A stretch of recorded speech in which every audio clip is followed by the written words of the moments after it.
told you not to take this outside. Okay, this is the Philadelphia Code. Chapter 10400, noise and excessive vibration, number 72. And this is subsection 2. Oh no, we're going to read about subsection 10 dash. Oh no. 10-403, prohibited conduct, number 78. And this is subsection number 3, sound from non-residential properties. Oh no. Yeah. Oh no. This is subsection 10403, prohibited conduct, number 78. Subsection of that subsection, number 6, animal sounds. She's so crazy. Animal sounds. No person shall cause or permit more than 5 expressions of sound from one or more animals, such as individual barks from one or more dogs, during a 5-minute period from any party audible at a distance greater than 50 feet from the property boundary.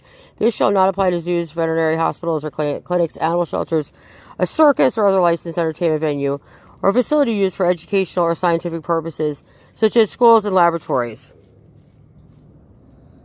So technically, okay, so that's, you're not allowed a dog to bark on, and I shall not permit a dog to bark more than 5 barks per dog in 5 minutes.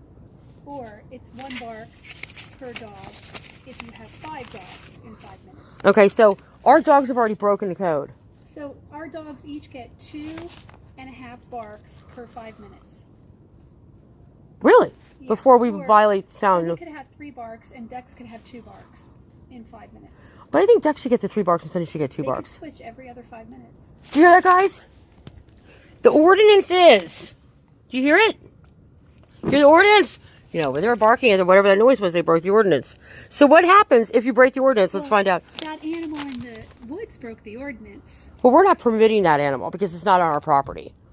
Well, that is true, but nevertheless, what are they going to do about that? Yeah, okay. So, all right. So the ordinance is again.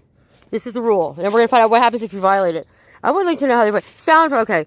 No person shall cause or permit more than 5 expressions of sound from one or more animals, such as individual barks from one or more dogs, during a 5-minute period from any property audible at a distance greater than 50 feet from the property boundary.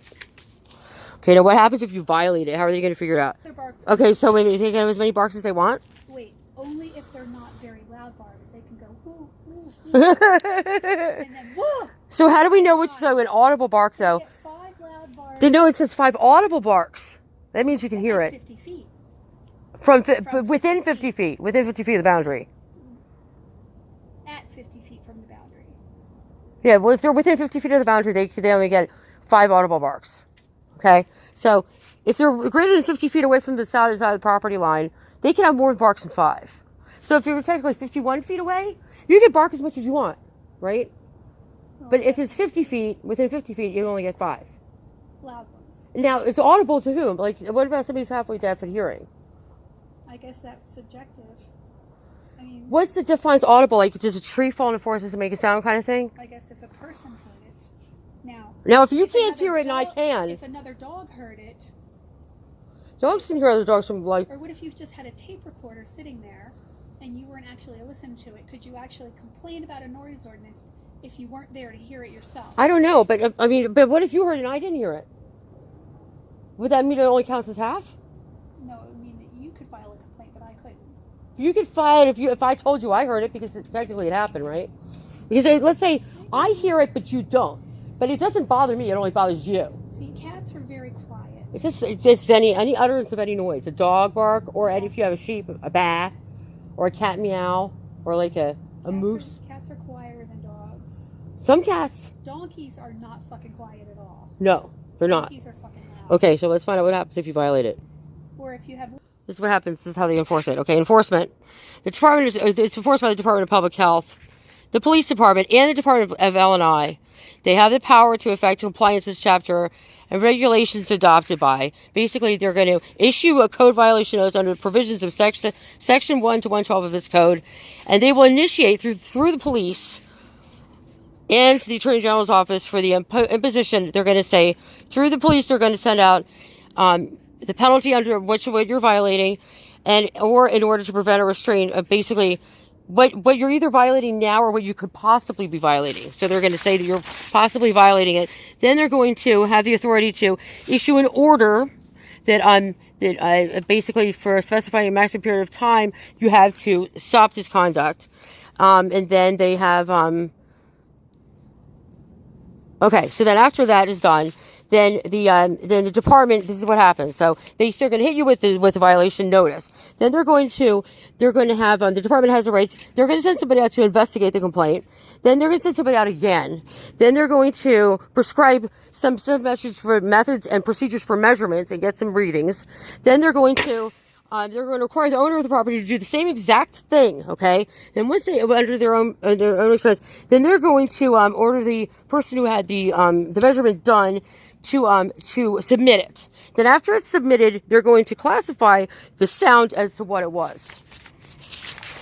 Okay, then they're going to, after they classify what kind of bark the dog did, they're going to designate a person to be responsible for removing the excess noise, okay?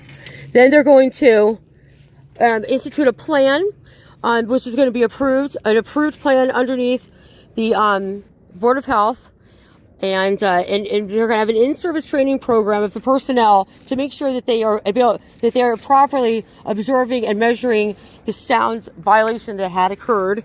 Then they're going to no, that's an airplane. Okay, then they're going to have an advisory committee that will continue to monitor your property. Where? It's like on the edge of that tree to the right. I can't see it now. Okay, so that's what's going to happen if you violate. Now, this is what happens if they find you guilty after doing all that measuring and stuff. What? I'm so bored by it. I don't even care. I know it is. Okay, your first penalty for